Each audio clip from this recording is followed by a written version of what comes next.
We back, episode 2, Katawa Shoujo. So I was told, you were? Very good. At any rate, I'm sure you've been told this before. You just need to take care not to overexert yourself. He wags his finger to emphasize the point. No need, really. I've heard this 1,000 times already. Absolutely no necessary risks. Take care of yourself. Okay. He goes over my papers one more time and sets them on the desk, obviously content. Good, that's it. Then come meet me if you ever need something. I'm ushered out before I even realize it. A quick visit indeed. I end up standing in front of the main building and the auxiliary building, although to my eyes they still look one and the same. It's the first real look I get at the other students, so I watch people coming out of the school, going towards the gate or the dorms. That's my fucking jam. Dun.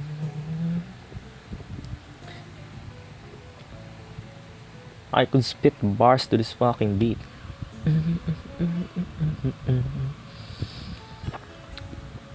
Everyone seems to know where they're going. And I still keep thinking most of them don't look too special for being students at a special school. Then again, neither do I. Because you don't have any visible disability. For they know you're pretty much normal. It's because you're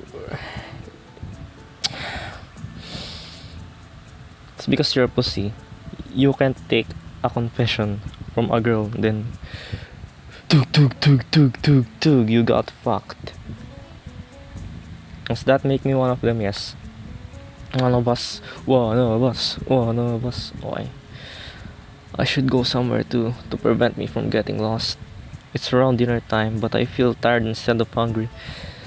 The weariness in me grows as I trudge towards the dorms, set a little way apart from the main building complex.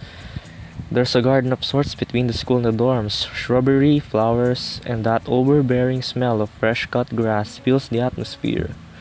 It dawns on my tired mind that the smell feels novel because I haven't been outside at all for so long. The dorm building is big and made of red bricks like the others. It feels way too pompous for what it is, so I push forward going inside. It takes more time than necessary to fish out the key I was given from my pocket. Room 119. Despite the ornate exterior, the inside of the dorm is fairly new, functional, and boring. Just like in the main building, the halls and doors are wide to accommodate wheelchairs. The same goes for the elevators at the ends of the hallways. I poke my head around the corner of the common room door. Inside, few students are watching the television. One nods and gives a quick hello before turning back to the TV. Seems that only girls around here are sociable. I suppose that's pretty fine with me. I climb the stairs to the upper floor. Here, small corridors branch off from the main hallway. Each of these minor halls seems to have toilet and shower as well as 4 rooms. About halfway down the hall, I spy room 119. The nameplates on the rooms adjacent to mine are blank. I guess there are just two of us here. Light shines from below the door of room 117, so I knock lightly. Hello, is anyone home? From inside, I can hear a few movements, then the clicking of way more locks than I thought these doors had. After a moment, the door squeaks open. I don't have any sound effects for that.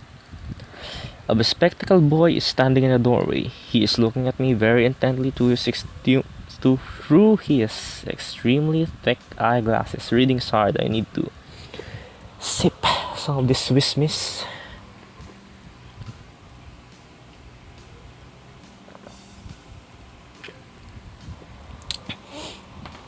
That's sweet.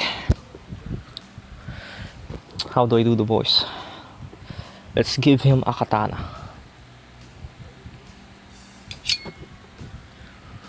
Who is Uito? Blind? No. At least not completely. Why would he have eyeglasses if he was? He leans closer to me until our noses are almost touching. His breath stinks of garlic. Hisao Nakai. I'm moving to the next room.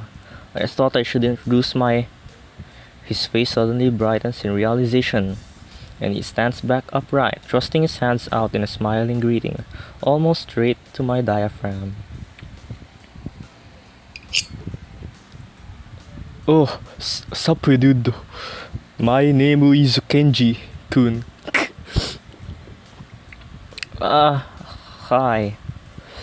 I take Kenji's sweaty hand and shake it, still a little rattled by the sudden change of attitude and vehement welcome. I'm messing up my accent because of this Japanese thing.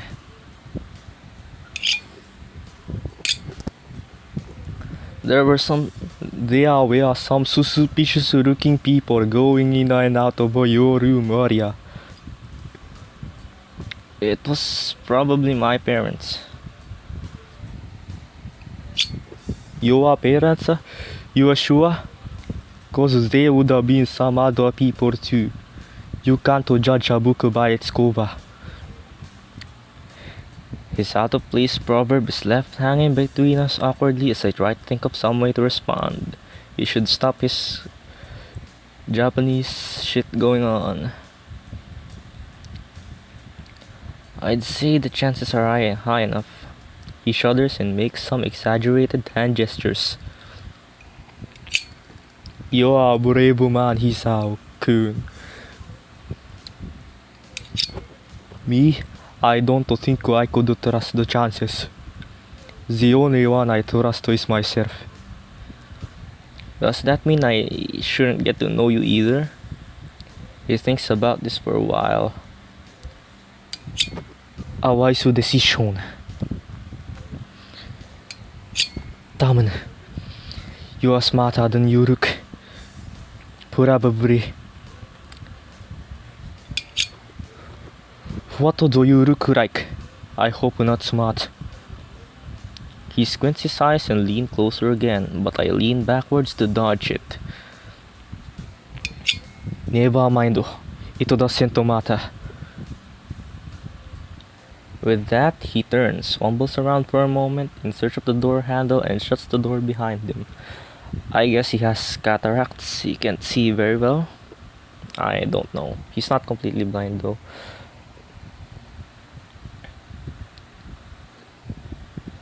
I slide the key into the lock of the door marked 119. Bleak beige walls, white linen, a desk made of some type of light wood, ugly curtains. It's no one's room, impersonal, like my hospital room was. My bags are sitting at the foot of my bed, looking a lot emptier than they did this morning. The closet is sitting open, stocked with my clothes. Also, it seems like there's a number of school uniforms hanging there as well. A note is pinned to the sleeve of one of the shirts. Hi, Hee-chan. We've unpacked your bags and made your bed. They said if these don't fit, then you should go to the office tomorrow. If you have any problems, you can always call us. Love, Mom and Dad. Well, at least I don't have to worry about unpacking. I kind of hoped I would have, then there would have been something to do. But still too early. I put the note down the desktop and lie down the bed, feeling drained. Lying there makes me want to read something, but I have nothing with me. I wonder if the hospital conditioned me for wanting to read whenever I have nothing to do. The restless urge just keeps growing until I have to stand up. Maybe it's stress or something. I was pretty nervous about it before coming, and for the entire day today too. I still am, I think. Damn, I have to just track myself somehow. So I won't be this unnatural all the time. Tomorrow, I'll go borrow some books from the library. Yeah, I'll do that. But for now... Damn! What the fuck is that? 4 Tic Tacs and a bottle of fucking honey. Good. That's medication. The bottles of medication neatly arranged on my night table catch my eye. I pick up one and shake it just to hear the contents rattle inside. How do I do that? How do I emulate that? Okay, let's do this. It's not... whatever. And then read the glued on pharmacy label. Hisao Nakai. 2 tablets daily to stay alive. Wow. What if I miss? What if I miss one? Doesn't really say that, but could just as well. Oh, okay. It's kinda twisted having your life depend on chemicals like this. I resent it a little, but what choice do I have? Die? If you don't want to live depending on chemicals, you have the choice to die.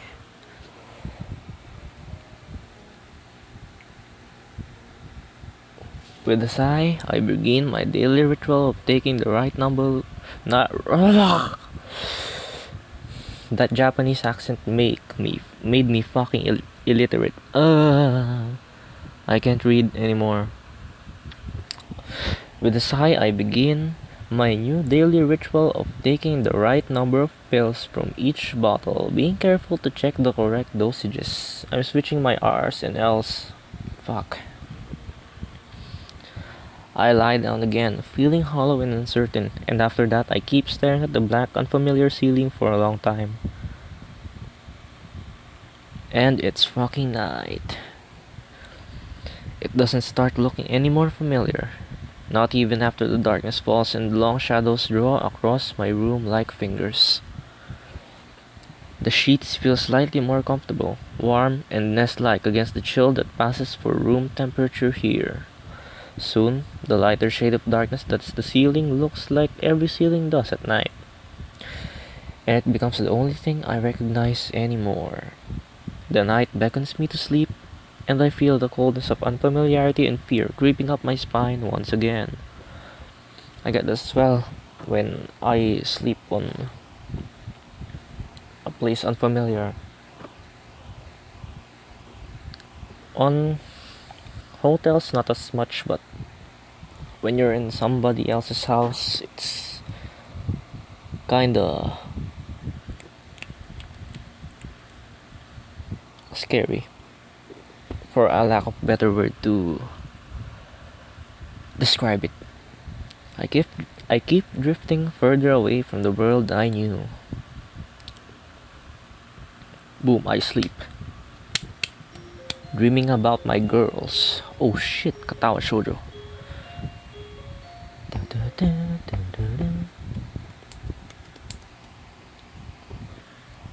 What was that for? That's unnecessary. I wake up in a strange room. Solid morning light shimmers against my light gray ceiling. I had forgotten to draw the curtains closed last night. This is my room, isn't it? My room.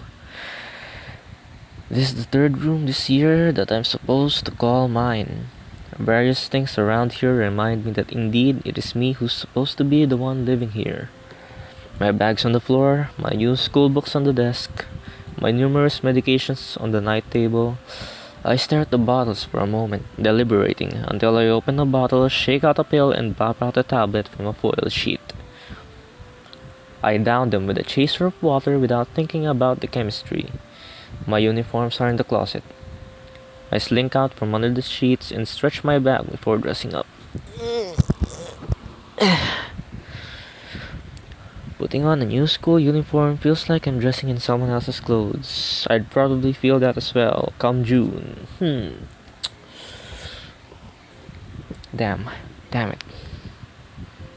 The artificial smell of generic detergent invades my nose, but the feeling of fresh clothes against my back is a good one. A natural one. It feels like a school uniform, as it should. It's not much different from what I used to wear before.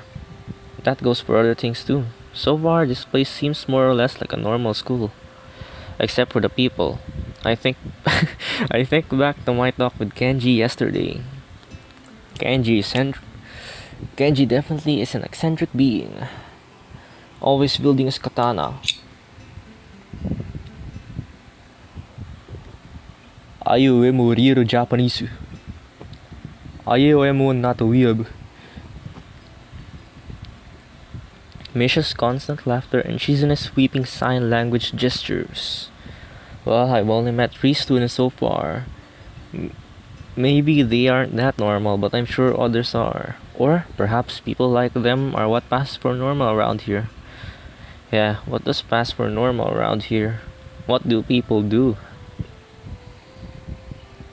I didn't see a lot of kids hanging around classes yesterday.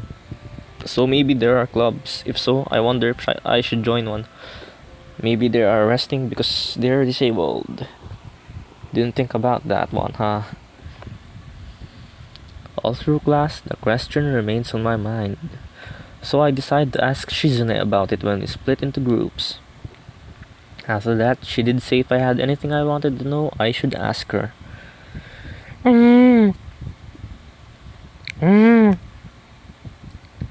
She crosses her arms and shifts her gaze slowly to Misha, who looks more preoccupied with trying to grind the eraser of her pencil down so that the top is perfect and evenly flat.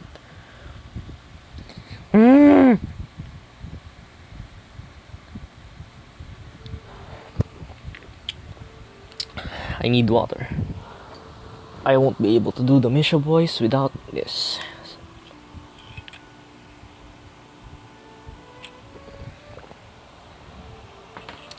I thought it was water. I was shocked that it tasted sweet. That's because it's Swiss Miss. Milk fucking chocolate. I didn't expect that taste at all. Okay.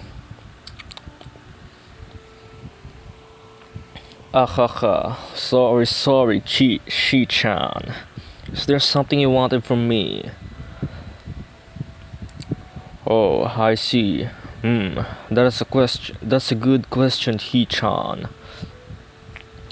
My first thought is that means she doesn't know, which is worrying. Maybe I'm being too negative. Well, anyway, Misha, please don't prove me right.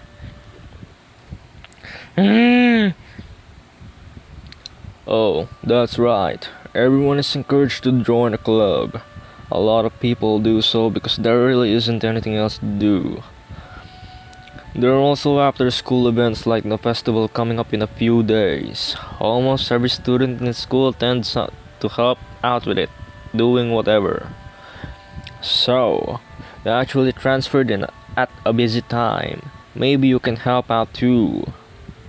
Sure. What's the festival about? Misha freezes. Wahahaha. I don't know, Shi-chan. The truth is that it's a local event, and I'm not from this area, so... She starts signing desperately to Shizune, asking her to bail her out. Shizune adjusts her glasses at the end of an oddly grandiose flourish and starts signing hard and heavy.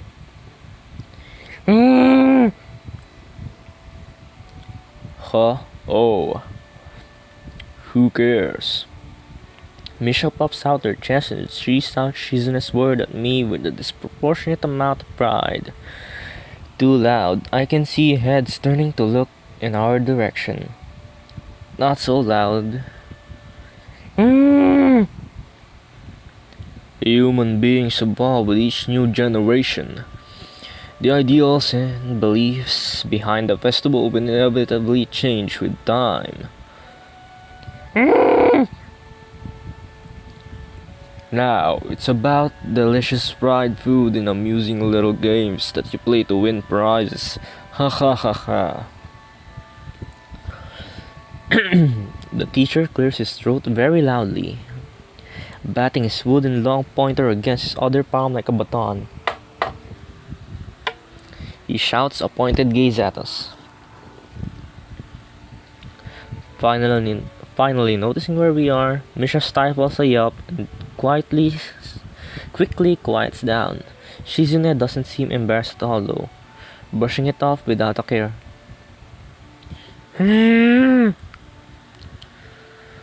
We are in the middle of class and should start working. That's right, Shi-chan. What? That's right, Hichan. Are you asking because you're interested in joining a club? It could have been my eyes playing tricks on me, but I think I saw a suspicious glance exchanged between them. Misha's tone has also changed, although it does that every other word anyway. Yeah, I was thinking about it. Misha and Shizune look at each other again. I'm about to ask what they have in mind when something dark flutters in my peripheral vision, catching my attention. Out of the corner of my eye, I see a girl with long dark hair get up from her desk and slip silently towards the door. It doesn't seem like she was working in any group, and no one seems to notice her but me. I glance at the teacher, who's also looking at the dark-haired girl go. Why doesn't she say anything?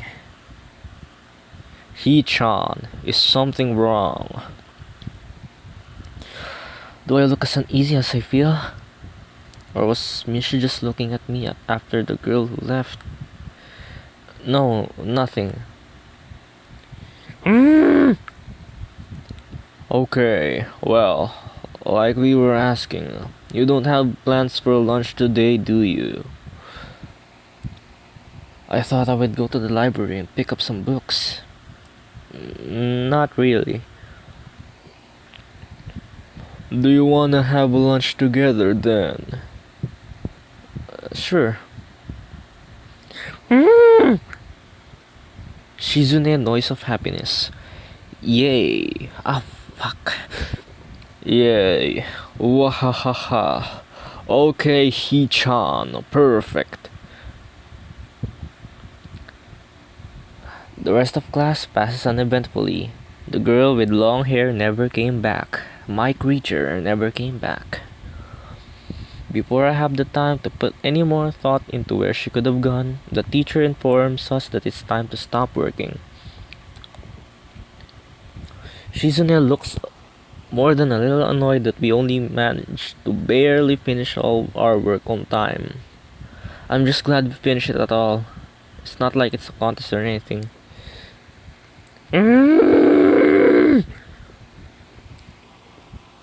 Shizune noise of pain, not being able to do work faster. Yes, it is, He-chan. Impossible. Really? Really? I've noticed before, but it's kind of funny how Misha is always moving her hands and signaling not only everything she says, but what anyone else is saying at any given time. Obviously, it must be Shizune. It must be so Shizune can understand it. Her eyes dart back and forth between Misha's hands and me. I don't know who I'm supposed to be looking at. I'm talking to Misha, but that might be wrong. Maybe I should face Shizune. I'm used to looking in the direction of the person whose voice I'm hearing, but really, Shizune can't hear me. But it will be disrespectful to talk to her only through Misha. Then again, isn't that what she's doing? No, at least she's looking at me. This is all very confusing and will take some time to get used to. It's not a contest, because contests are competition over a prize. If there's no prize on the line, it's not really a contest. Shizune's eyes flash dangerously with a competitive glare. She stares at me as if surprised that I'm challenging her. I think maybe this is a contest to her.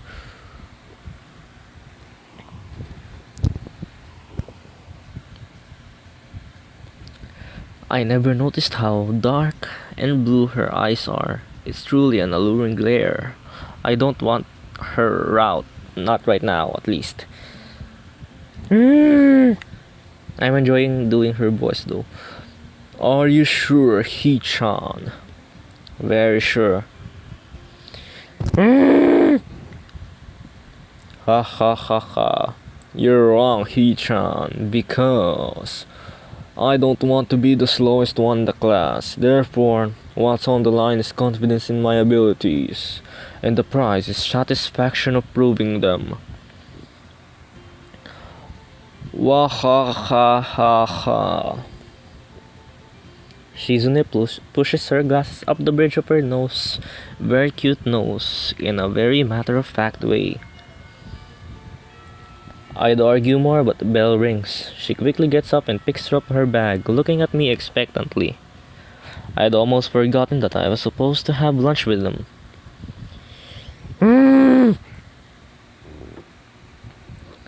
Where do you want to eat? The cafeteria? Ha ha ha, that's so plain. Okay, let's go. Plain? Well, I guess. At my old school, I liked to eat outside, near the back of the building.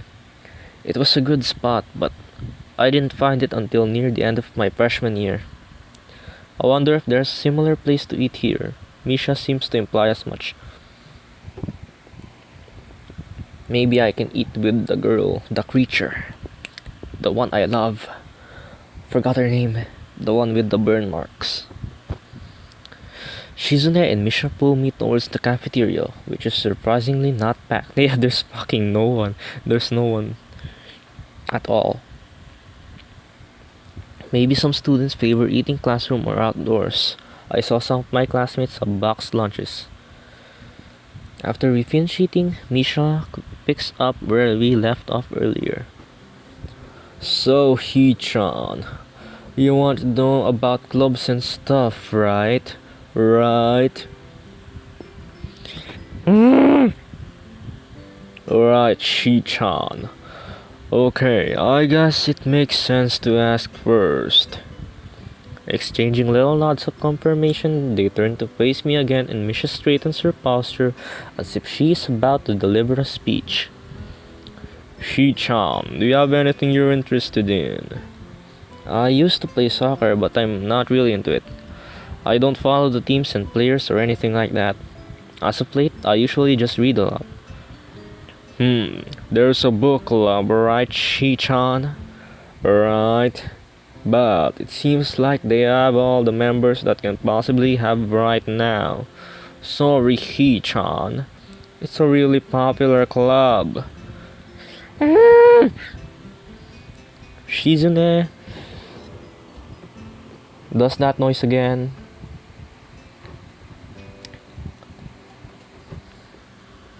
I have run out of words to describe the noises I do. Fuck. I hate dead air when I'm recording. I really don't like it. The silence kills me. Okay. But more to the point, He-chan.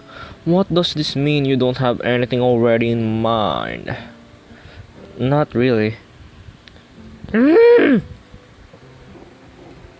That translates to join our club. Good, great. That's really great, He-chan. Really great. Ha ha ha ha. Wah ha ha ha ha. Why is it so great? No reason. Well, He-chan, other than clubs and the upcoming festival, there's one other thing. Student council. I see. I didn't know the school had a student council. That was a very melodramatic setup though, just to tell me that. I'm pretty sure the two of them know this because Shida looks a little embarrassed about it and Misha is laughing.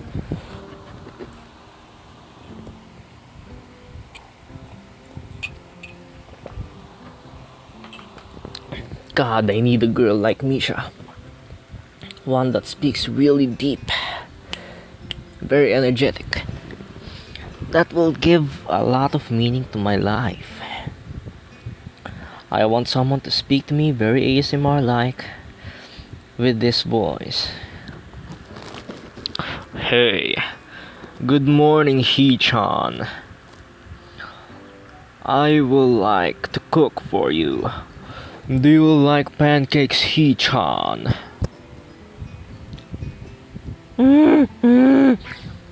Oh, right, He-chan. I suppose you like one as well. Wahahaha. I would live for that. I would kill to have that life. But no. Real life isn't a visual novel, and I can only dream about it, which is sad, really sad. There are no girls with this deep of a voice. Shizune quickly takes control of this discussion in a manner of speaking. After all, it's still Misha who has to voice whatever she says. Ha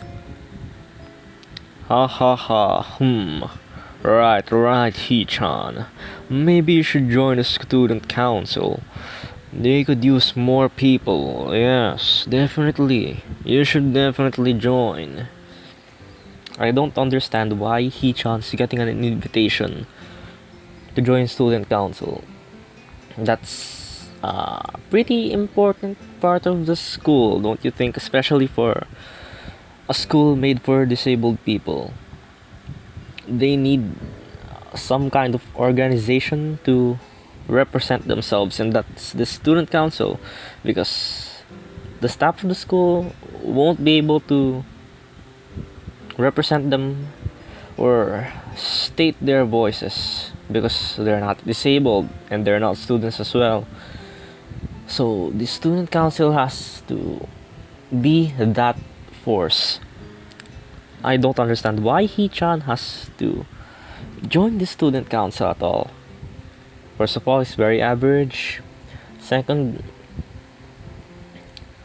I don't even think he's fit to study. He has arrhythmia. Something shocks him. Help!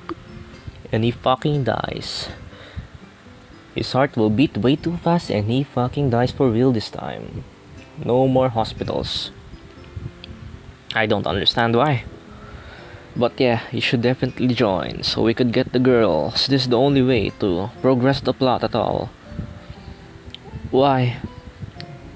Well, for one, we could hang out every day, Shi-chan. Shi-chan and I are both in the student council.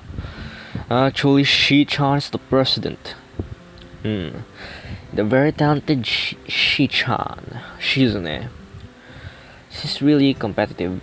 I like that about her. And I also like that she's deaf mute. Really a wife material, but I'm going for a creature. I don't have time for her. But sure, I'll go. I'll join the student council. Because it's a prestigious title to be a student council member. I'm starting to get the suspicion that Shizune and Misha might not exactly be the most unbiased people to talk about this with. As if reading my mind, Shizune quickly adjusts her glasses and signs something to Misha. Ha ha ha ha. Of course, we're not trying to get you joined just because we would obviously benefit from you joining the student council and therefore have an incentive to try and get you to. So you're just admitting that.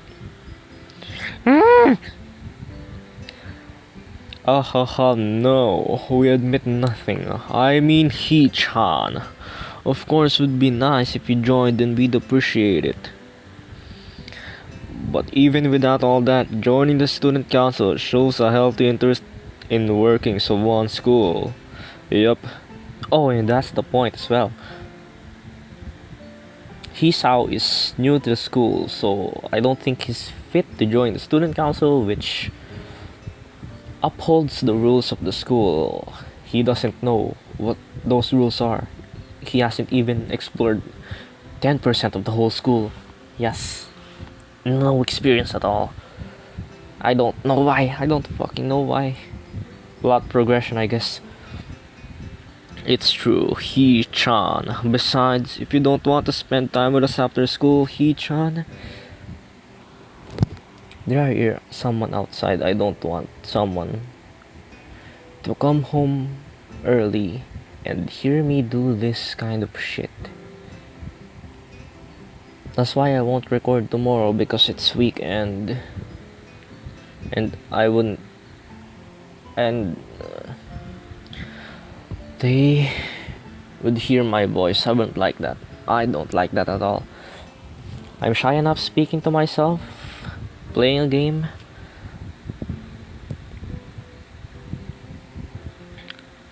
If I record with someone in my room or in my house, I definitely die before I could even press the record button. I would die. So let me check if there's someone there. I won't cut this out, don't worry.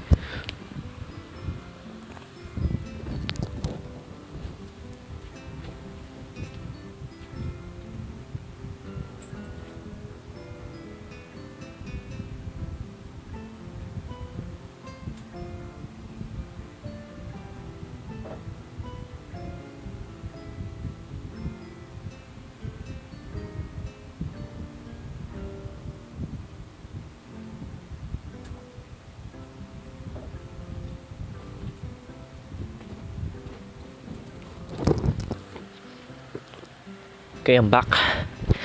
That's strange. I thought there was someone in there. Turns out no one's there. The door's still locked. I'm hearing shit. I can tell if she's being genuine or if this is just really good acting. Both of them seem to be trying hard to look their cutest, although they're already pretty cute to begin with. Well, so it's settled then. Welcome to the student council, Hee-chan. What? No, no. Oh, see, Shi-chan, of course it wouldn't go so easily.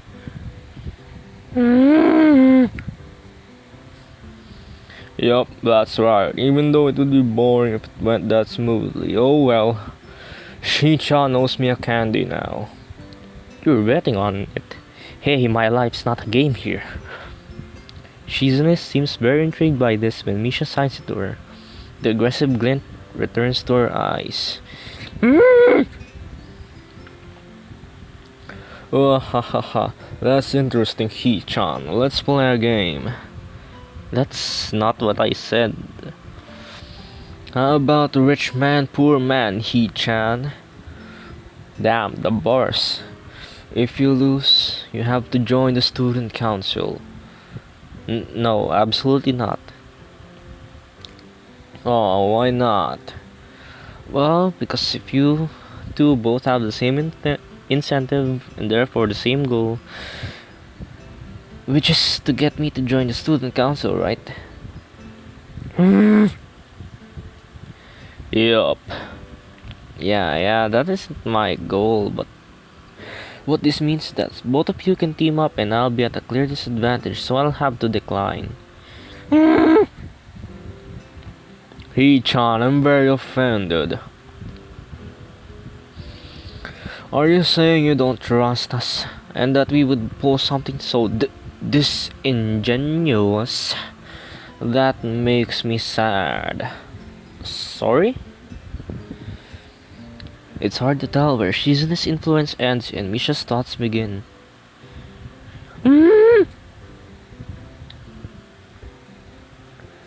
I'm still hearing shit. Maybe there's someone hiding in my house?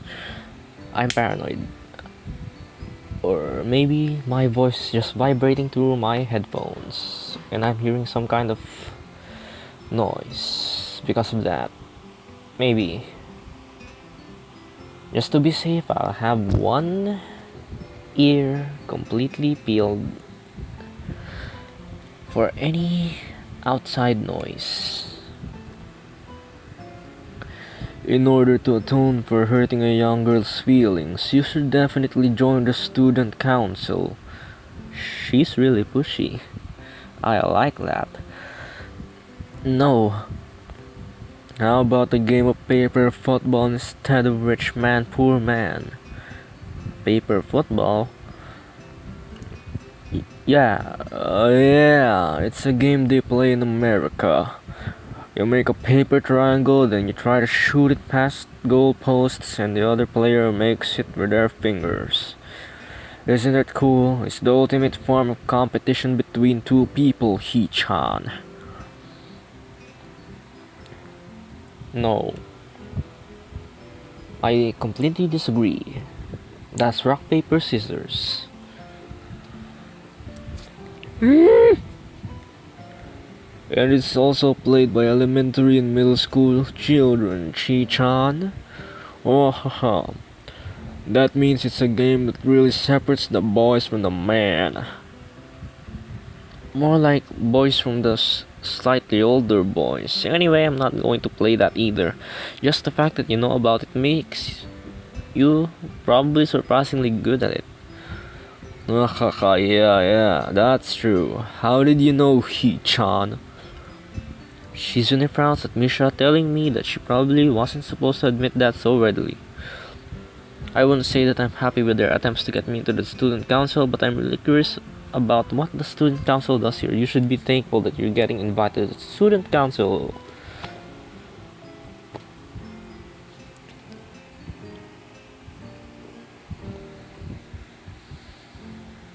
People would kill to get into a student council of a school. That's how prestigious the title is. Because apparently, if you're part of the student council, you're pretty cool. I don't know why, people just like titles.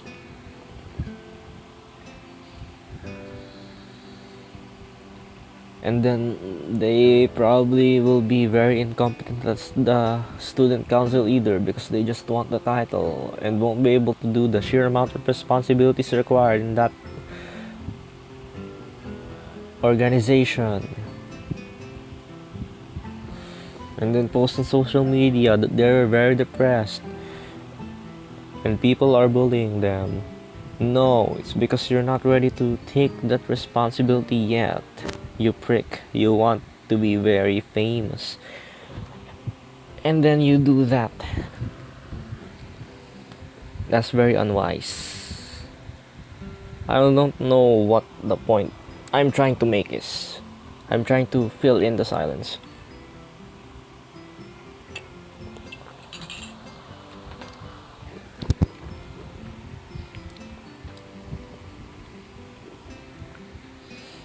I've never been on one before, or even known anybody who was a member, so it interests me. I also kind of like Shizune and Misha. So maybe it wouldn't be so bad. My throat's so fucking dry from drinking that Swiss Miss milk chocolate. Should have brought water instead. The reason why I got Swiss Miss instead of water was because I ate spicy noodles earlier and kind of burnt my tongue. I wanted something with milk and sugar content in it so the spice would dissipate. It did. It's very effective, but my throat's fucking lumping up. Very mucousy now. It's disgusting, but I have to bear.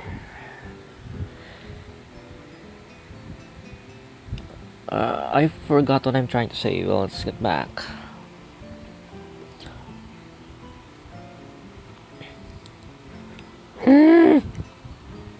Okay, Shi-chan, how about Risk, the game of world domination? I don't know what that is. It's really fun, He-chan. You fight for control of the world with armies and everything. Sounds like Shizune would be good at it. If you wanna play weekend after school. Oh really, Shi-chan. We can play just for fun, He-chan. Shi-chan hasn't played in a long time. So if you want to, there are no strings attached. Well, okay. Is there a minigame I can play? Fucking world domination? I'd want to play that instead of making my throat really dry, doing stupid voices. But this one as well, because recording videos means I have an excuse to speak to myself without my neighbors looking at me like I'm some kind of lunatic. Maybe I already seem that way to them. The walls are really thin The walls here are really thin. There are no spaces between houses, literally not even a centimeter. So behind that wall is another wall, which is the wall of your neighbor's house. They can hear every little secret you've got. In my case, I don't really speak a lot when I'm not recording, so I'm pretty safe, but talking like this doesn't make me feel that safe at all. But I have the chance to speak, which is very important. I'm going to need that, so I won't be that shy. If speaking to myself is already making me really shy, speaking to other people would make me very, very fucking shy at all. So I'd need this practice so that I won't be very, very antisocial. Because once June comes, I'll need to socialize. If I don't have any friends in my new school, I'd probably quit again. So I'd need to really make it hard. I need to really put in work to socialize with others because I'm very interesting on my own. And my hobbies aren't really that normal here. Because in here, K-pop is more accepted than anime, which is bullshit. I don't know why.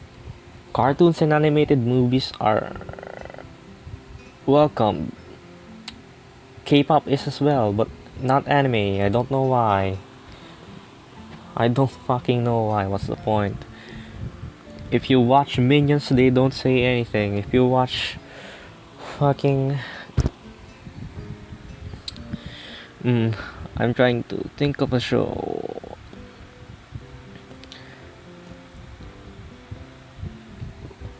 If you watch Junibyo, you're a degenerate scum.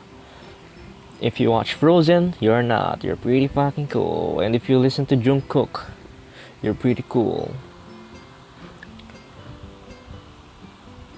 Now I'm really irritated and I want to sing something in Korean again.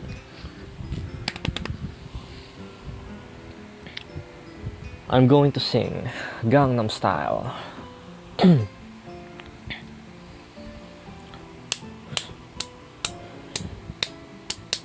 낮에는 따사로운 인간 조김 여자 커피 한 잔이 영원한 온격이는 여자 밤이 오야 심장이 뜨거워지는 여자 그룹반견 이는 여자 나를 선호해 나를 느껴 나를 그 사로운 그를 선호해 나를 느끼며 저기 원샷에 그를 선호해 고가이는 사자기 울퉁불퉁 나 선호해 그를 선호해 다른 데와 사랑스러워 You don't know Hey gonna better go Hey 다른 데와 사랑스러워 You don't know Hey gonna better know Hey 시가 무차비든 가진 값을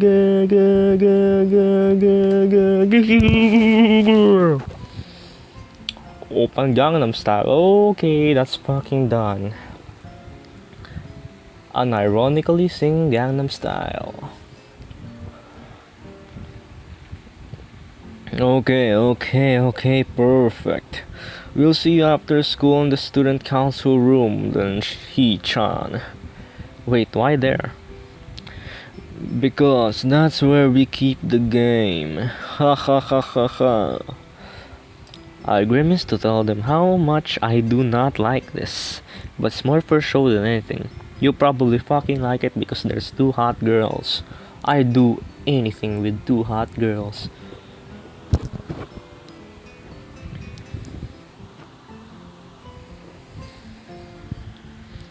So in the end, I agree, but only after getting Shizune to acknowledge I don't mean anything concrete, just by accepting, take a look around and play a game with her. Lunch ends and we go back to class. Oh shit, she's here. Fuck. I want her. Want. No, need. I need her in this playthrough now. I can't wait until Monday so that I can play again without any disturbance. I want her now. I require her presence. I require her to converse with me in this episode. I can't end without her. I cannot. Physically cannot. During afternoon classes, the long-haired girl comes back and sits down in her seat without a word. Again, no one seems to notice, or if they do, no one says anything. I want to ask Misha about it, but I don't want to be nosy. Damn, it's smooth. Ooh. Then that instrument comes in. What is that? Okay, fuck you. I know you'll be watching this later, but I'm recording. Don't disturb me. Okay, no. That's not allowed, and I'm failing to get the chat head out. There we go. After school, Shizune and Misha quickly find me by the first floor lobby and latch onto me, covering each flank in case I might try to escape. I feel a little offended, but I've been considering it. Nevertheless, I'm a bit disturbed that enough people have made a break for it in the past that they're already on their guard. What's with the escort? This doesn't make me feel very comfortable. In fact, it makes me feel like a dangerous prisoner being transported to a cell, accompanied by two fucking cute girls. You know, he's how people would die, people would kill, to be touched by two cute girls. This makes you think that Hisao really is lucky despite having heart disease. Well, his heart disease is fictional anyway, so he's lucky to an extent.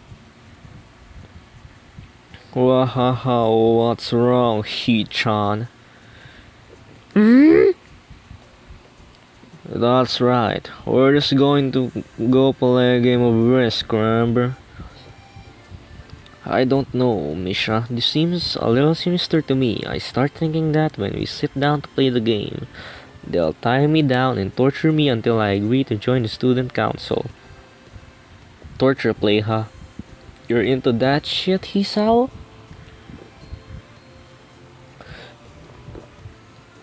I don't kink shame, but that's not very good, I guess. Well, that's highly unlikely, but still, for some reason, it just seems like it would be so plausible. Padding shot. Getting to the student council room is as simple as turning two corners from where we started. What? That's it? This makes you guys being on so on top of me feel a little silly. Silly. Fuck. Intonations are hard. Intonations are hard.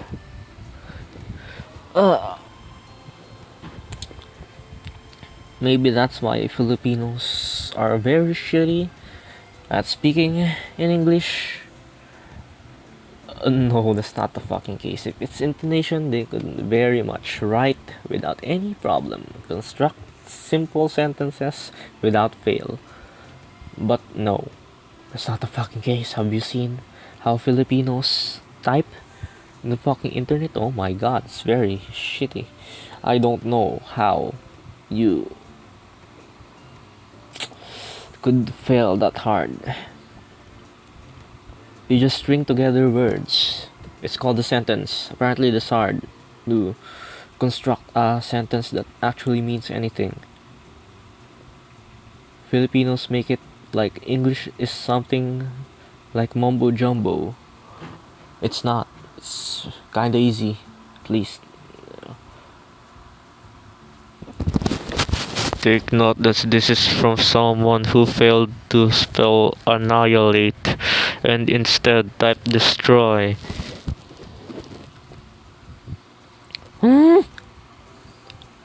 That's not true, He-chan. She-chan says when their life is threatened, people have shown the capacity to pull off superhuman bursts of speed. not really experienced it, but I've read in some sources that people have actually lifted cars so that they can rescue their baby. Pretty fucking strong. To think that humans could pull off such feats only when threatened is kind of fascinating. Like we unlock some sort of inner strength sealed within us. Because normally our capacity for strength wouldn't be that high, but even a skinny woman could fucking carry a car apparently, which is crazy.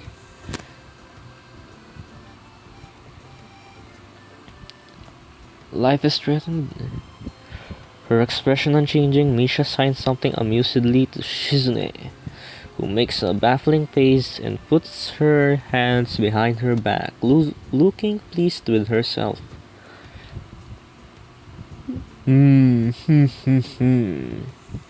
Misha feigns deafness and hums cheerily. Stop that. I know you heard me. You have no excuse, unlike Shizune. Shizune opens the door to the student council room. It's a very plain, sparsely decorated room, although it's quite large, maybe even a little larger than a classroom. There's a big table in the center surrounded by chairs and smaller desks prominently placed in the back that I assume is Shizune's. There are a few regular desks and chairs stacked to one side as well. Extras perhaps? Aside from tables and chairs, the room doesn't have much else to offer. Just a couple of filing cabinets and bookshelves stacked with old school records and documents. Not much else. In fact, nothing else. They also seem to have that white thing. I think you can pull that. That seems like the thing you pull down for projectors so you can see it clearly. I don't know what it's called, but it's pretty common, I guess. But why do they have this instead of monitors? I think this school's pretty prestigious. If you look at the gate, it looks pretty prestigious just from the gate. I don't know why. I'm nitpicking again, but that's because I find so many things unrealistic, or at least not required. You know of Chekhov's gun? Chekhov's gun is something in literature. It says that when something is placed into the story, it needs to have a use. It can't just be there for the sake of being there. Something has to be used when it's a part of the story. You might say, well, that's a background, but yeah, they should have picked a better background for this. Just like in that classroom, they said the desks have some shelves in them, but no, they don't. They just have the legs and the board. No shelves to place anything under. This is a pretty bleak room. They could at least put a potted plant in here or something. But the most noticeable thing is that this room doesn't have its other people. Are we early? No, probably not. They're the only members of the student council. No. What do you mean no? Does it mean somebody else is coming today? Yeah, that's right. Before I manage to ask why that's the case, Shizune claps her hands together very energetically. Hee-chan, let's play risk. Come on, you promised, didn't you? And you have to. Haha, okay. You wanna know the rules? We can explain to you while we set everything up. While Misha is talking, Shizune takes out what looks like a board game from behind one of the filing cabinets and throws it on the table. By the way, Risk is a real game, I think. It's a real board game. Actually, this looks kind of interesting. It's 3:36, we have some time left. Maybe I'll record for an additional 30 minutes. We're already on 1 hour. After Misha spends a little too long for her liking running through the basics with a somewhat vague and confusing tutorial, Shizune cuts in and declares the game has started with a decisive motion, slicing her arm through the air. Shizune's aggressiveness is rubbing off onto me.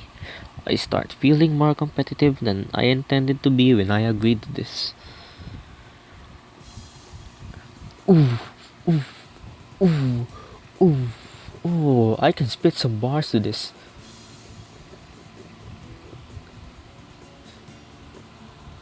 I could dance to this. You couldn't see me, but I'm dancing now.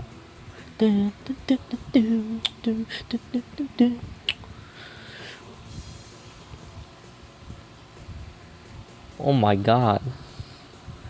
I would love to be in the screen for as long as I would like, but we won't progress far enough in this episode, so I won't. Even if I love this BGM so much, I'll just download it later. Or no, that's illegal. I'll listen to it later, I guess. Before doing this YouTube shit, I don't really have to worry about legalities and things like that, but now seems like I have to. And if I borrow other content from other people, I need to ask for permission. Good thing I make low effort content, so I just slap my content in there after I record, no editing, and it's done. That's how you get no copyright claims, boys. Except that I fucking sang Gangnam Style and fucking Boom Boom, which could be copyright claimed because they're very famous. Wow.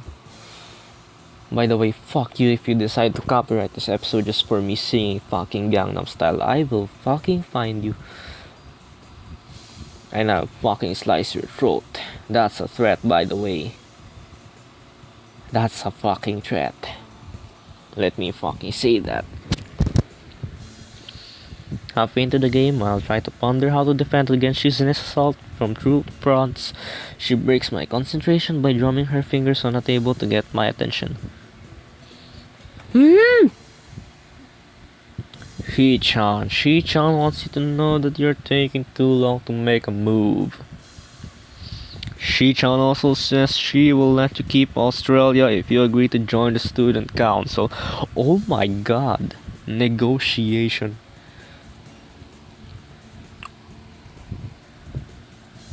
That's fucking wild. That's a good move. If that's the real Australia, you're letting Hisao keep, he'd agree to join student council, but it's Australia in Risk. A board game. A board game Australia. Just because Hisao's competitive doesn't mean he'll agree. Don't fucking do it, Hisao. Don't fucking do it, Hisao. Don't fucking agree, but I'm pretty sure you'll agree. I thought this was a game with no strings attached. Just the fact that she would dangle over my head as an offer means that she knows I care about the outcome of this game. And anyway, no, that's my fucking boy, Hisao.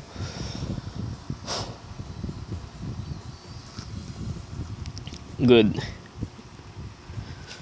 By the way, I don't feel so good. I'm not as energetic as I was episode 1. I don't feel that great.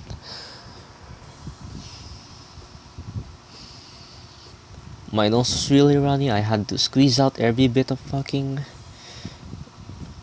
thing inside my nose before I record, so it wouldn't interfere. I wouldn't be like a vacuum sucking up to the fucking, what do you call, I forgot. Fuck. What do you call it?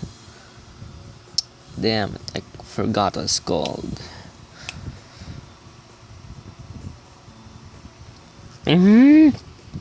Shi-chan admires your fighting spirit and would be a benevolent dictator who will spare your people if you agree to join the student council. Ha ha ha ha ha. You're so competitive, Shizune. She seems to take this as a compliment. I would expect the student council president to be a little more magnanimous. Magnanimous? She doesn't seem to know what the word means or how it's signed, so she pulls out a piece of paper and writes it for Shizune, who in turn signs it back to Misha. Misha presses her index finger against her temples as if trying to physically imprint the word into her memory. Suddenly, Shizune bursts into a flurry of gestures. Misha looks daunted by the pace of her heated signing. Oh wait, please, slow down, Shi-chan. He-chan. Shi-chan says you're going to lose. Let me tell you something. So, last episode I think, I talked about how I tried to study ASL, American Sign Language. It really isn't that hard, at least the alphabets, I got it nailed down to my memory. I forgot it now, of course, but back then it's really fresh. But thing is, even if you're talking to deaf people, deaf mute people, people that can't hear basically, you still need to speak your words, if you know what I mean. Like, you have to mouth out your words. You don't just do gestures. For people to understand it better, you have to mouth out your words as if you're actually saying them. That way it's easier. Or something like that. I didn't really go in depth with American Sign Language. I quit it eventually. Just like right now, 6 days ago, I said I'd learn a new language because it's pretty cool and I have something to discuss to my classmates when June comes, you know. Like introducing myself. Hi, my name is Anon. I speak Japanese. Konnichiwa. Yoroshiku ne. Things like that. I decided I'd learn Japanese, at least 300 words. That's fine enough. And I'd just watch TV or read some books to expand my proficiency on the language. But no, look at what I'm doing. I'm recording Katawa Shoujo. And I have tons of plates I still haven't washed yet. Priorities. Tell her I'll crush her world empire with my rebellion. Okay. Those eyes of hers shine with childlike mischief. Oh my, that sprite's really good. I like that, Shizune. Oh, nice. Finally a choice after like 2 whole hours of gameplay. Episode 1, Episode 2, finally have a choice. This is the third choice of the game so far. For a visual novel, pretty uncommon. You have to choose a lot to determine the outcome of the game. But this game doesn't seem like that at all. Or maybe it's because I'm really not that deep yet. Maybe when I have a certain character that Hisao is attached to, maybe I'll get a lot of choices. But I don't. I'm really stuck to reading. But this is my time. Choices come. She has a point. Attack aggressively. It's a trap. It's smarter to play defensively here. Let's play defensively. It's the wise choice. It's likely that she's just trying to psych me out. Looking at the board again, I have pretty good defense setup and I'm not going to wreck it doing something reckless. Few turns later, I lose the game anyway. I made the right decision and you lose anyway. Yay. Wow, it seems like I had a choice. But no, I was forced. There's a forced outcome. Even if that, it just seems like I had a choice, but the outcome's the same. This game deceived me. First choice in about a few hours in, and it did basically nothing. Nothing at all. Zero. Changed nothing. She's gonna adjust her glasses victoriously and allow herself to tentatively pump a fist in the air in celebration. Sorry if I'm talking a lot, but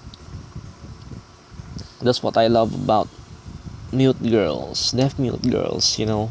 They seem to be much more expressive than people who actually have a voice. I think that's what makes me love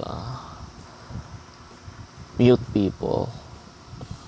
You know, I have this fantasy where I get a mute girl, she's my girl, and we dab nene.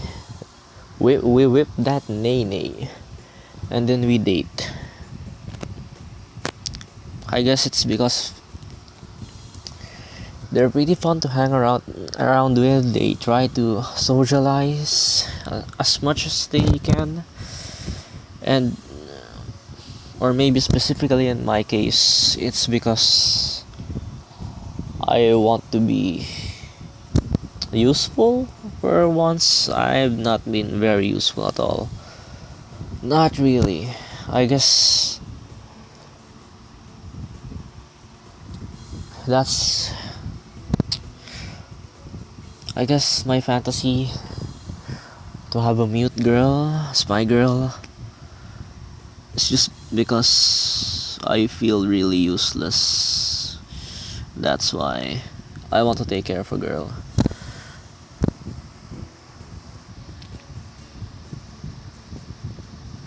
Man, after saying that, I feel like I can't say anything else. Oh, ha ha ha, He-chan. You lost when you allowed me to take North America. I mean She-chan, not me. Getting control of North America is ambitious because it provides a 5 army bonus. But you can attack it from 3 fronts, so you must defend them all. I thought you'd have more guts. How disappointing. Ambition, He-chan. Your play needs to be more daring. Ambition. Shizune seems to be uneasy about something. I was really excited when you took to South America. But then you decided to playing defensively just because you gained a small advantage. That's no good, He-chan. You didn't take enough risks, and when you did, you didn't follow through. That's terrible, He-chan. Damn, what's it to her if I played too carefully? There's no need to rub it in my face. I wonder if you'd even be any good for the student council. Oh, so they're trying to rile me up into joining the student council. Okay, I get it.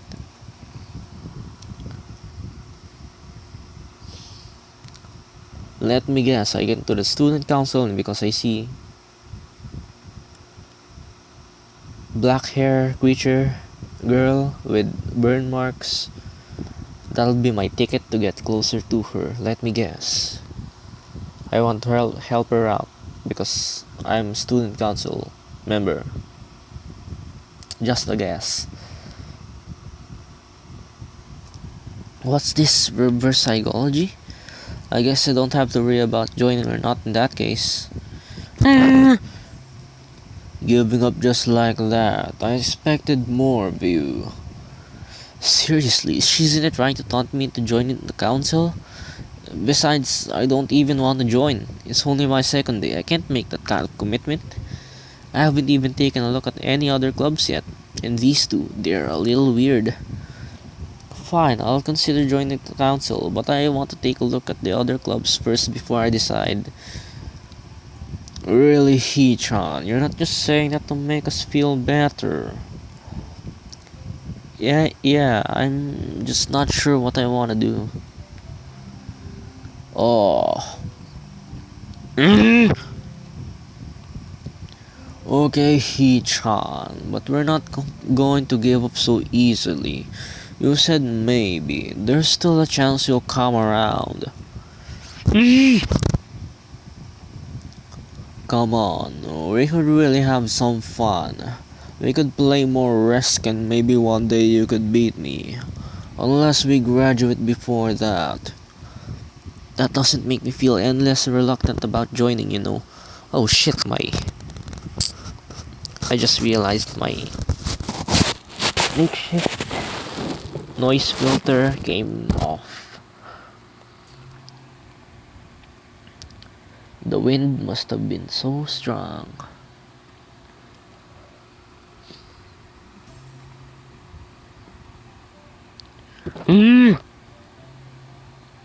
Wahaha, surely you're not that terrible at board games. Maybe we can play a game you know then, to give you a handicap. I thought I might have said that just to make you feel better after all. Oh, that's so cold, Hee-chan. I take a glance at the clock on the wall and realize I've spent far longer playing Risk than I expected. Sorry, I think I have to go. I want to go to the library. It's not closed yet, is it? I wanna lie down. I'm playing on my bed, by the way, on my phone with headphones, makeshift filter.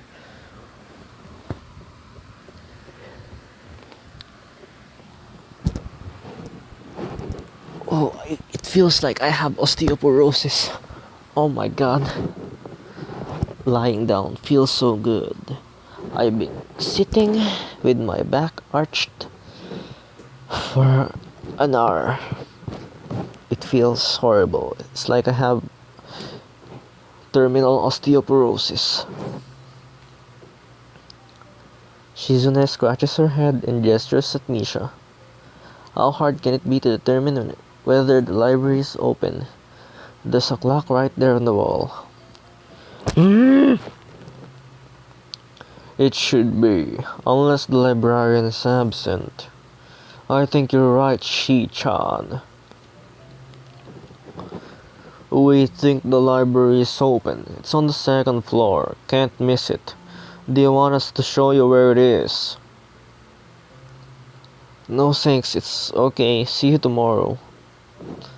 Bye bye, little fly. One flight of stairs up, and I run into problems. The second floor hallway is a carbon copy of the third floor one. Wide, of course, and plain, like only hallways can be. The problem is that the library's whereabouts are not easily determined as one would think. The classrooms are marked with signs stating which class they belong to, but then there's a plethora of other unmarked rooms. Is the library one of them, or is it just somewhere down the hallway? I bet on the latter and choose my direction at random. After I turn around the corner, an unmarked door draws my attention because it's not closed. It's not open either though. I just barely ajar so that I can see it's open and nothing else. It would make sense for the library door to be invitingly open, and while this one is not quite that, it's good enough. At the very least, it means that someone else is inside and I can ask for directions no matter how embarrassing that is. I gingerly pushed the center of the door with my fingertips, every muscle in my arm ready to pull back at a moment's notice. The feeling of being an outsider to this school can't be shaken from my mind, so much so that I instinctively fear doing something wrong by entering. Ooh, spooky. The door slowly creaks as if groaning from deep sleep, though it's much easier to open than I'd anticipated. Throat really dry. Leaning over and poking my head even further inside to gain sight of the room as fast as possible, that meek hello on my lips is quickly snatched away. I guess this is where we meet a beautiful girl. And we do. She's not our goal though. She's one of the side girls. I think she's part of the five I can pick. I think I can choose five. One, two, Shizune and Misha. Third is Creature. This girl. And I heard there's a painter with no arms. Or maybe she's not a girl at all. I don't. Or maybe she's not one of the girls at all. This is not as I was expecting. Let me check the time. 3:57. We can still record. I might let the door open to its full extent, taking in the sight of the solitary figures taking center stage in the otherwise abandoned room. The situation steals my voice, leaving me standing at the doorway staring at the beautiful girl. Evidently taking her time to assess the situation, the girl gently puts down her teacup and opens her eyes, but doesn't look at me. How do I do the voice? And now my throat's so dry I can't. We must drink. Even if it makes our throat drier, we need to drink.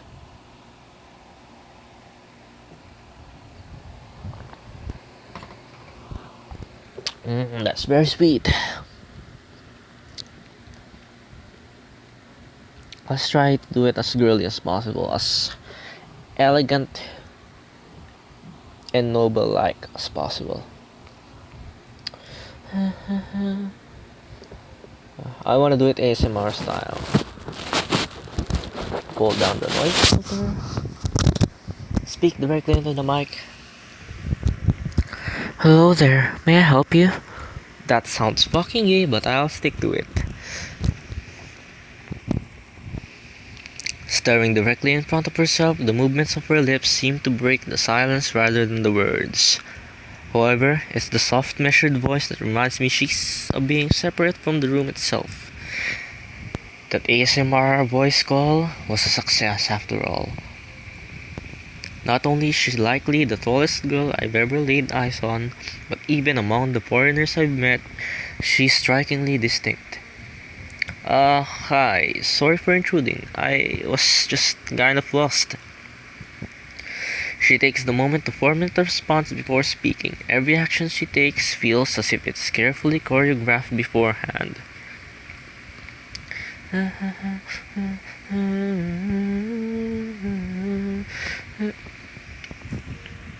Care to take a seat? Unexpected, considering that I'm intruding upon her. Thanks.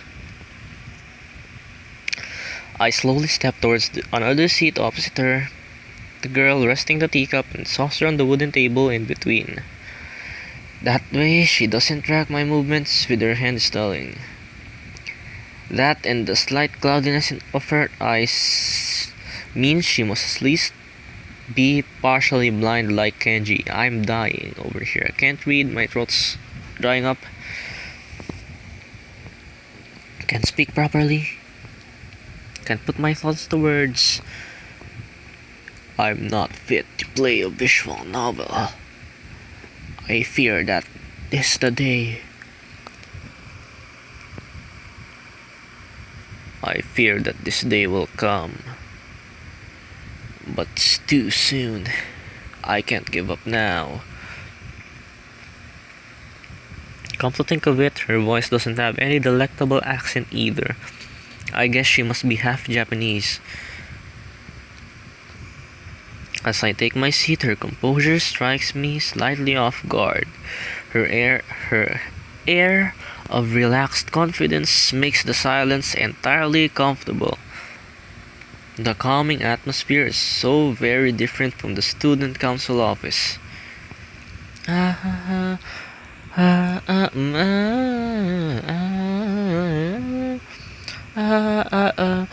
think I take it you're a new student to Yamaka.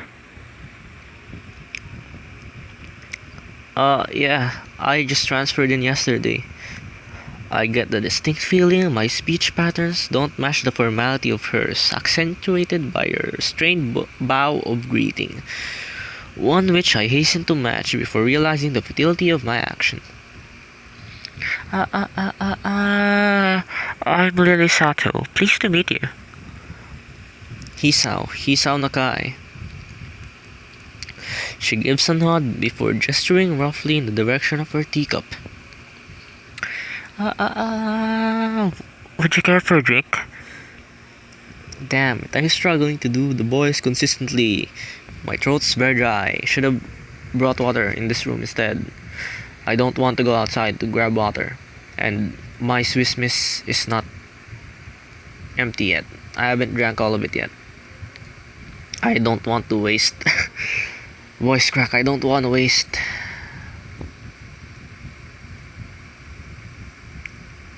A drink like that. Pour it down the drain. That's not good. Sure. As much as it pains me, I can't keep step with the formality in the proceedings. She gives a kind nod, taking the request in stride. Without another word, she steps off a chair and prepares a second cup of tea from a collection of supplies she laid out along a shelf. A brush here, a brush there, her left hand often lightly touching the side of whichever container she's pouring into. It seems to be a process she's followed dozens of times before. As I lean sideways to see around her back, she seems to use her long, dainty finger to measure the right amount of water in the cup. It's one thing to see different disabilities the students in my class have, but it's quite another to see how everyone else seems to adapt. Shizune and Misha have no problem working together to communicate to me, and Lily herself seems to have workarounds for problems I'd never thought of. While feeling slightly guilty about her doing the work, she seems pleased to be following the correct process of her preparing the drink.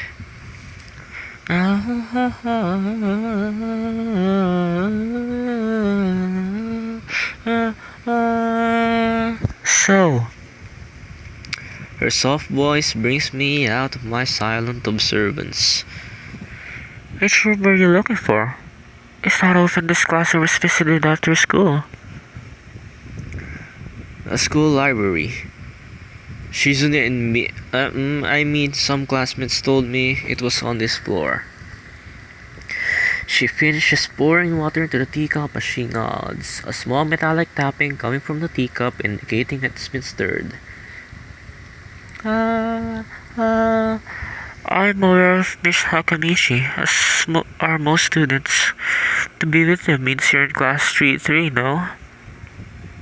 That's right, in the science room with Muto. Muto, once again, you dare to bring up that name, I will shatter him to pieces. Muto, I swear to God, I will fucking kill you. I hate him the most in this game. Muto, I fucking hate Muto. More than the fat guy in the first episode, let me tell you that. I hate Muto more than that fat fuck. I want to smash his head on a concrete floor until he bleeds out and dies. If he doesn't die, he'll at least get some kind of brain damage. He has to suffer for the rest of his life. That way, he's in a hospital and he couldn't be late ever again. That aside, let's continue.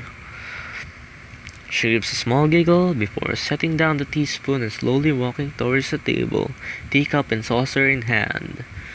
Such an Ojo-sama type character. He's quite the character. I imagine you'll come to like him like most do. Ooh, that CG, I fucking like it actually. I can see the main character. Looks like a main character. Very handsomely drawn, like most protagonists. Not like fucking Kenji looking like a fucking dork. That's some inequality. I guess in any world of fiction, when you're not the main character, you must look like shit. Except if you're a girl, of course. In any type of literature, if you're a girl, you look beautiful. Oh my god, I'm having osteoporosis in every part of my fucking body. Although I don't know what osteoporosis is. I guess I'll research it later. Fucking research, it's not like I have a lab. I mean, I'll search it on Google. Back hurts. Elbow hurts, shoulder hurts, everything hurts. Vocal cords, throat, head, everything hurts. But I want to keep going with the story. I can't end here. Let me check the time.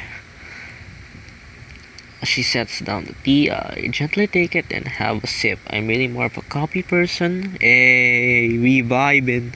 Me and main character vibing. I like coffee as well. Really good. Keeps me awake most of the time. It fuels my unhealthy sleep schedule. But that's what makes it good. It's because it's not healthy. I don't know what I'm going on about. As I said, I'll check the time. It seems rather a bad moment to bring it up. Nonetheless, it was quite nice, and I hardly think it would be hard to choke down. 4:08, we can still record. 4:20, I'll stop the recording. Or exactly 2 minutes. 2 hours, I mean. Thanks, Sato. It tastes really nice. She smiles and quickly waves her hand in front of her face. I'm doing some kind of vocalization too. Try and get her voice as consistently as possible. If I don't do this, I will most likely make her voice out of tone. So I'm doing this.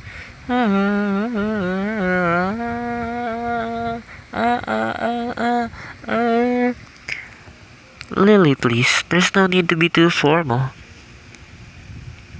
She says this in spite of her exceedingly well-bred speech. Oh well. I guess I should try to ask her about herself, as it really does seem as if she's catering to me. So, which class are you from? I imagine it's one of the third year classes. Correct. I'm in class 3 too, which is on the third floor, same as yours. It's taught by Miyagi, and is specifically for both blind and partially blind students. Please transfer me to class 3 too. Oh, please. I can't handle it anymore. Muto and that fat fucker in the corner is making me wanna die. Please, Lily. Use your Ojo-sama richness powers to transfer me to class 3 too. Please, I don't want Misha and Shizune pressuring me to join the student council. Please, I'll lick your knees, I'll lick your feet, lick your toes. I'll grovel down the floor and apologize for every sin I've done. Please, get me to class 3 too. I beg you. I beg of you, Lily. Give me. Give me the privilege to stay by your side and be your eyes. I see. Sorry. I feel like slapping myself for the faux pas. Looking at her face, though, she doesn't seem in the little bit put off by it. Ah, ah, ah. My, there's no need to change your. Whew. Damn, her tone is not okay. My, there's no need to change your tone in. Whatever, I'll do it in that tone instead. Please bear the sound of gayness in that voice. I'm just not in the right condition right now to voice a female character. At least not a noble woman type. That's very ASMR-y. Sure, sorry. I guess I'm really showing my newness here. An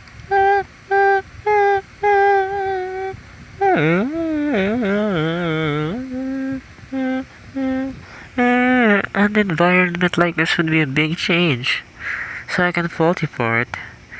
While the same can't be said for everyone, many have come to terms with their conditions. A category which would include her, it seems. All too ready to jump ship from this particular topic, I segue into another. Do you come here to drink tea often? It's really a nice place. Thinking of it, this might be your vision of the place behind my school that I like to have lunch at.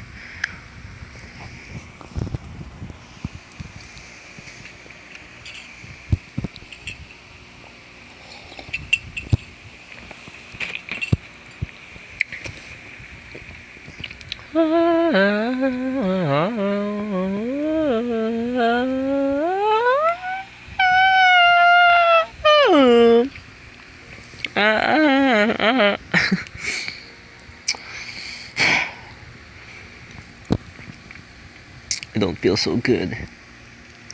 I come here fairly often during lunch times. My duties as class representative don't leave enough time for an official club. So our friend and I use this room for having tea. Oh, friend. Let's me guess, dark-haired girl. She's shown like 2 times already, so I assume she's the next girl to be introduced after this one. So I assume that dark-haired creature is the girl Lily's talking about, the friend she's talking about. Class representative, Compared to Shizune, her mannerisms seem to be almost completely opposite. While Shizune is blunt and fiercely driven, Lily seems relaxed and calm, almost aloof. Come to think of it, she might be useful for a less biased view of the school's clubs. What kinds of clubs are there to join?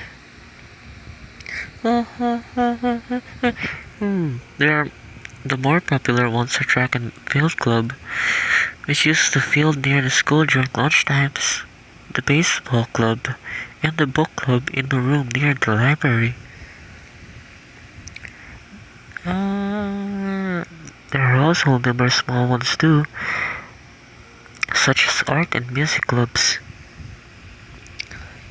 At the time, I'm really glad I can hear my voice as well as you do when I'm doing the Lily voice. I'm not sure how much I'd feel. I think I'll die from embarrassment because I'm doing that voice so shitty. Lee. This episode seems so bad compared to the first one. That's why I'm making up for watch time instead of content. Does that make sense? Okay, doing my best. At a time when I'm just wanting to get on my feet, rushing into club right away seems slightly unappealing. I wonder if this school shares the same rule as my old one. Is it compulsory to join a club? It isn't, though it is encouraged. Ah, good. That's a relief.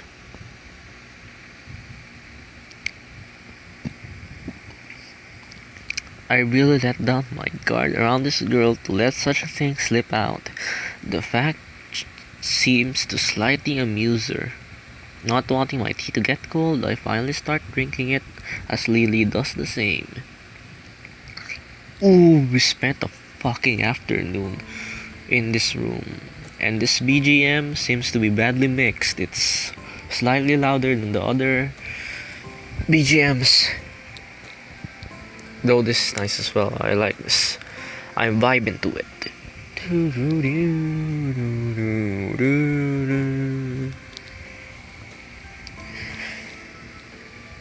It's calm and upbeat at the same time, which is not bad. As far as the BGM goes, it's thematically. Ooh, what the fuck is that?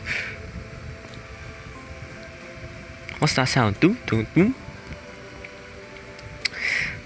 As I look over to the window over her shoulder, I notice the light coming into the room as distinctly orange tint. Even here, time doesn't stand still. That time's gone quickly. Sorry? Fuck, I messed that up real bad. Ooh, sorry. Ooh.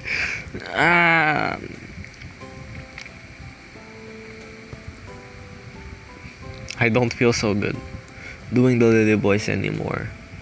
At first it felt great, now it does not. I heard myself that time. I don't want to hear my regular voice. And the Lily voice, I don't want to hear it ever again. Right, she's blind. Of course she can see the sun setting. It just looks like the sun's starting to set. It seems to come as a surprise for her. I guess she must have lost track of the time.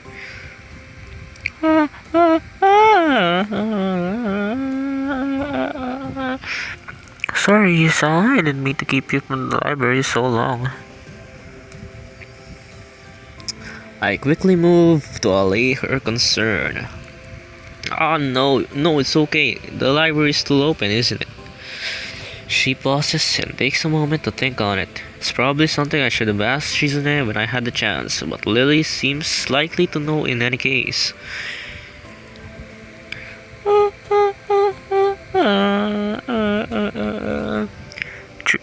True, it's open until 6:30 during weekdays. God, when I listen to the recording of this later on, I'll have fun hearing the breath of the Lily voice. It's a really breathy way to speak. Yikes, maybe I shouldn't have done that voice. After all, she's the main character. She's one of the 5 heroines. A quick glance at my watch confirms I have well enough time to get there. I need a quick glance as well. 6:4:19. A lot of time left. I might get going in that case. It's been nice talking with you, Lily. She smiles and gives a deep nod, her hands still neatly folded on the table in front of her. She's very well mannered. Kochira koso. It was my pleasure. Well, come to think of it, shall I show you where the library is? Damn, you got a blind girl show you where the library is, loser. I couldn't possibly ask for more help. I should be able to find it all right. Really, huh?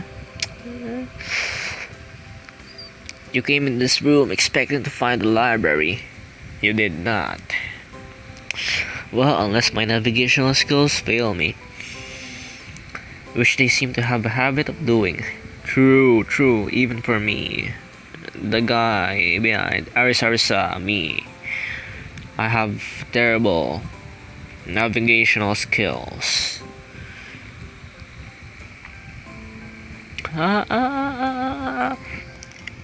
It's alright. I was going to be talking to the librarian there in any case. I could introduce you. This gets better and better. It's pretty hard to deny your offer. If you're sure, then that'd be great. Thanks. Damn, her real sprite and the CG art differs so much. Maybe it's her noodle hair. They look like fucking lasagna. Her hair looks like lasagna. Maybe it's the shading. It really looks like lasagna. As she stands up to follow me, I take a hold of straight, retractable cane that had slid in the handle of her bag on the floor. Compared to the cane the boy in my class had, Lily's look much thinner and longer. His must be for support, whereas Lily's is for navigation. Together we leave the peaceful room and enter the empty hallway on the way to the library. This is library. Very good meme. Just kidding, it's not. Side by side, my pace carefully slowed to match hers. We slowly walk through the hallway. It doesn't take long for us to arrive at the door to the warm-looking room, apparently situated in the center of the floor rather than either wing. Ladies first. She gives an appreciative smile at the gesture, taking the lead as we file in. Ooh.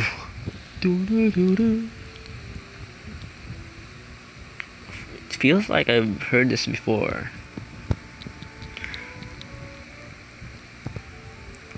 It feels like the normal BGM for visual novels, I guess. Haven't played a lot of them, but throughout the course of the channel, I'll play a lot more visual novels and voice them as well. So if you're into voiced playthroughs while you have me rambling about nonsense again and again, watch my content. To the left is the wooden library counter, with the library proper being on the right. It easily dwarfs my old school's library, with a distinct smell of old books giving the place an almost outworld air. There doesn't seem to be a lot of students here. Considering the time, it's a big surprise. Everyone's probably either in the school grounds or the dorms. Ears hurt by being cuffed by the headphones. I've been wearing them for too long. Yuko, are you here? She says it to thin air since the librarian doesn't seem to be present, and of course Lily can't see this. What's unexpected is that it draws a reaction. Something from under the counter thuds against it, followed by a quiet wail. Ah! Should have been more aggressive. She looks like a supporting character, like Muto and Kenji. Doesn't look like a main character at all, so I'll give her a voice that's pretty close to mine.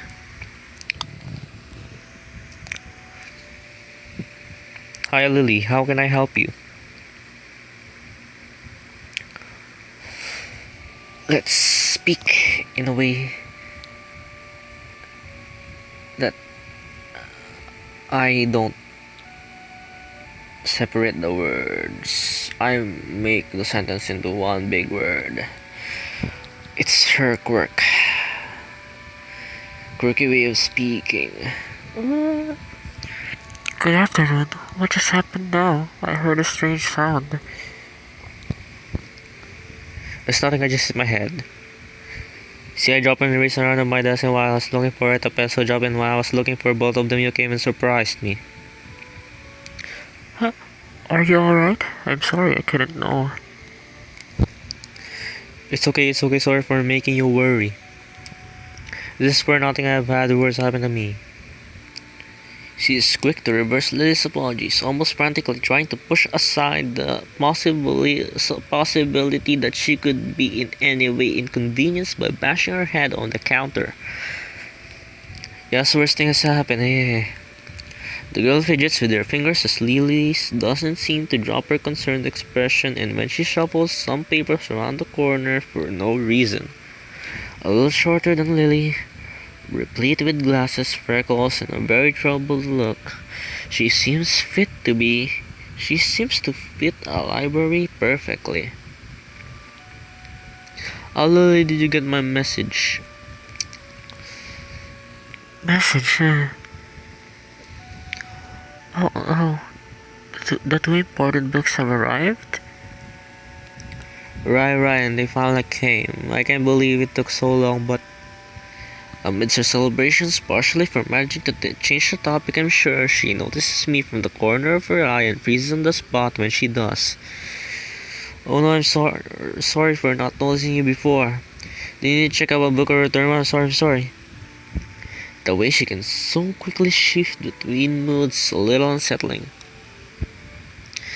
He's with me, Yuko. This is Hisao, a new student. Hisao, this is Yuko, the school librarian. Coach Hirakuzu, pleased to meet you, I mean. Hisao, pleased to meet you too, Hisao. For a second, she visibly attempts to engrave the name on her mind so she won't forget. I guess if we take Lily around, we have to encounter her a lot. And creature, I think. If creature's Lily's friend, then we should be able to get close to her as well. But I doubt when I'm that deep into the Lily route that it would let me do that, change routes in an instant. That's not possible, not in any visual novel. Fuck! Sorry. How do we text history?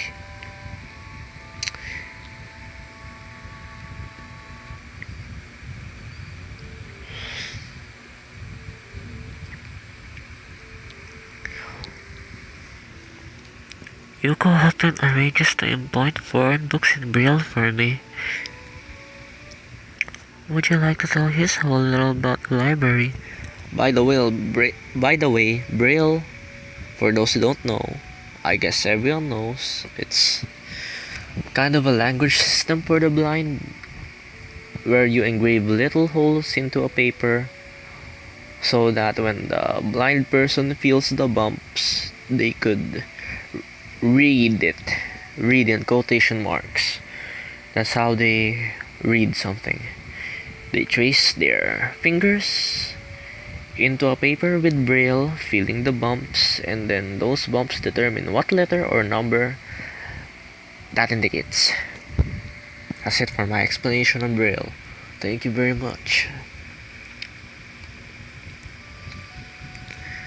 Hi, return. Lily's innocent suggestion is met with an expression of abject terror. Please Lily, I can't. I don't know where I could be interested. This is too much responsibility. I'll accept any responsibility at all. I don't get it. But her objection is so sincere, I don't doubt for any second that she would rather disembowel herself on the spot than tell me where the light novels are. Yeah, Hisao seems to be the guy that loves light novels. He seems to be like one. But So, there are a lot of books in Braille here? I attempt to save the day by asking the first thing that pops into my head. It seems to work at least partially, as Yuko seems to not exactly relax, but at least look slightly less tense. Well, I think about a third or fourth beyond because the library is here in Braille or audio.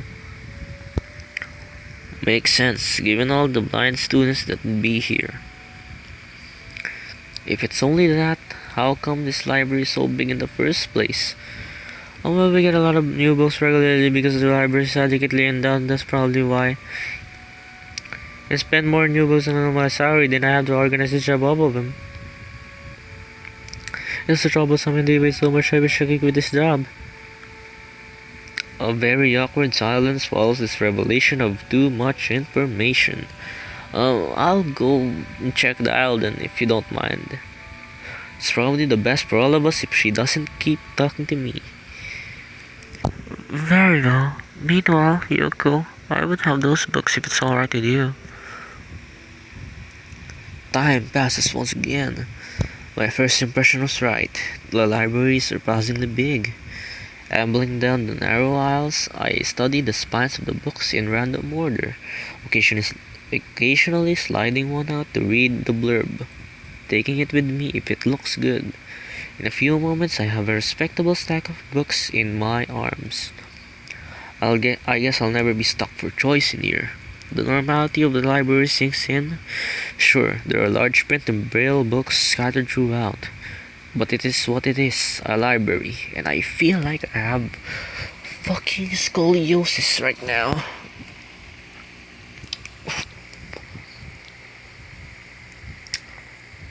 I place my pillow as I lean into the wall to cushion my back.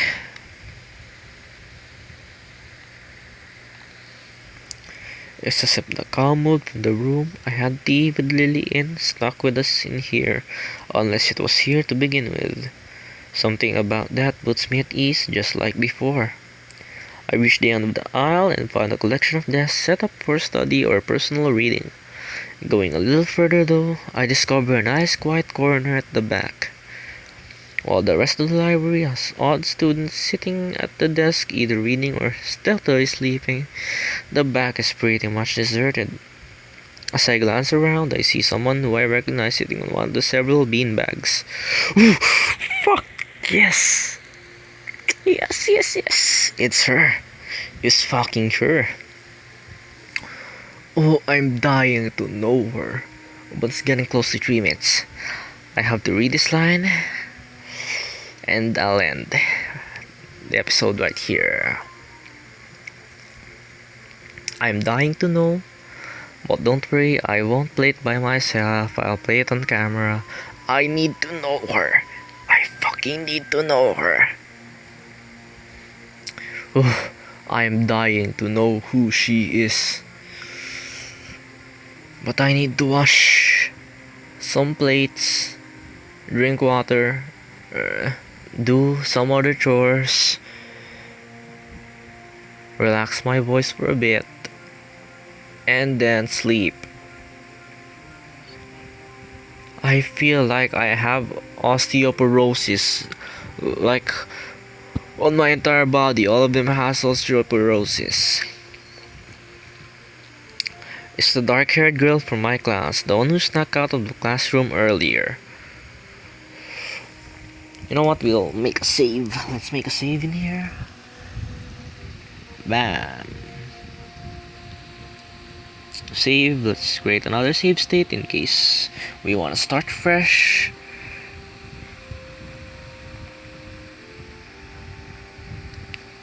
Current scenes, shared library.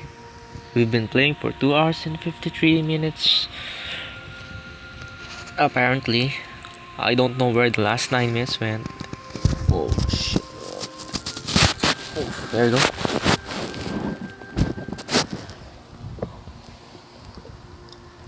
Let's end this episode with another obligatory ukulele part. I don't have anything composed. I'll do my best. This song is called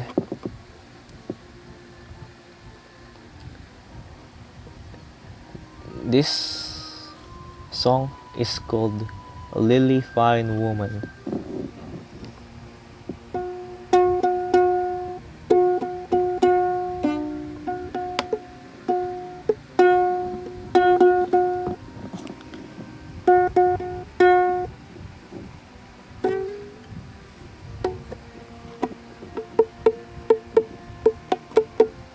Lily is a fine woman. Lily, what a fine woman. She drinks tea, she makes some.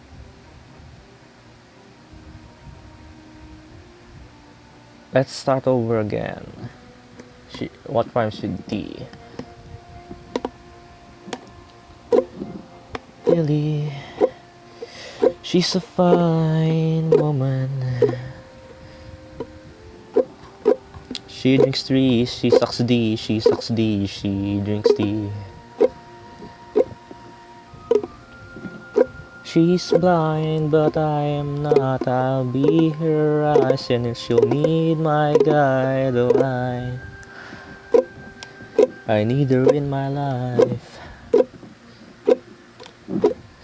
Please let me join class 3-2. I don't want to see this photo guy. Please let me join class 3-2. She's on Nisha should die. I don't need another girl beside you, baby. I don't need another girl except for Lily and I.